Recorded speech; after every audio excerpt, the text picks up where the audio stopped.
ఫ్రాన్స్లో పరిస్థితి అత్యంత ఆందోళనకరంగా మారింది. అనేక ప్రాంతాలలో ఉష్ణోగ్రతలు 40 డిగ్రీల సెంటీగ్రేడ్ దాటగా అత్యవసర హెచ్చరికలు జారీ అయ్యాయి.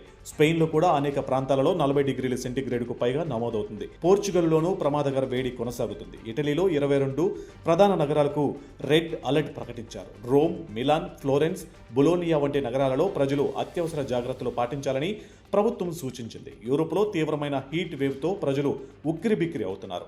ఇళ్లల్లో ఉండలేని పరిస్థితి రావడంతో ఫ్రాన్స్, స్పెయిన్, ఇటలీ, జర్మనీ వంటి దేశాలలో ఏసీలు, ఫ్యాన్లు, కూలింగ్ పరికరాల కోసం జనం ఎలక్ట్రానిక్ షాపులకు పరుగులు పెడుతున్నారు.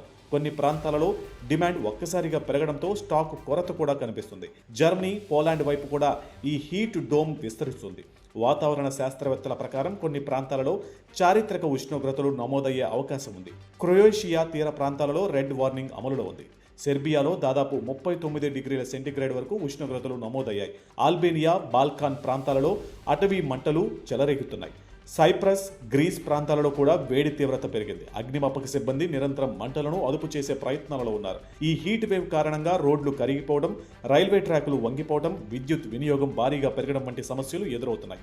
పర్యాటక ప్రాంతాలలో సందర్శకులకు ప్రత్యేక హెచ్చరికలు జారీ చేశారు. ప్రపంచ వాతావరణ సంస్థ ప్రకారం యూరోప్లో అనేక ప్రాంతాలలో సాధారణం కంటే 3 నుంచి 10 డిగ్రీల వరకు అధిక ఉష్ణోగ్రతలు నమోదవుతున్నాయి.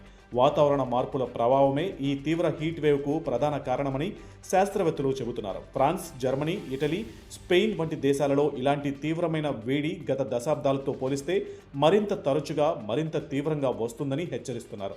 ఒకప్పుడు వేసవిలో ప్రపంచ పర్యాటకులను ఆకర్షించిన యూరోప్ ఇప్పుడు బాణుడి దాడితో విలవిలలాడుతుంది. ఈ హీట్ వేవ్ ఇంకెన్ని రోజులు కొనసాగుతుంది, ఎంత నష్టం మిగులుస్తుంది, ప్రపంచం అంతా ఉత్కంఠంగా గమనిస్తుంది.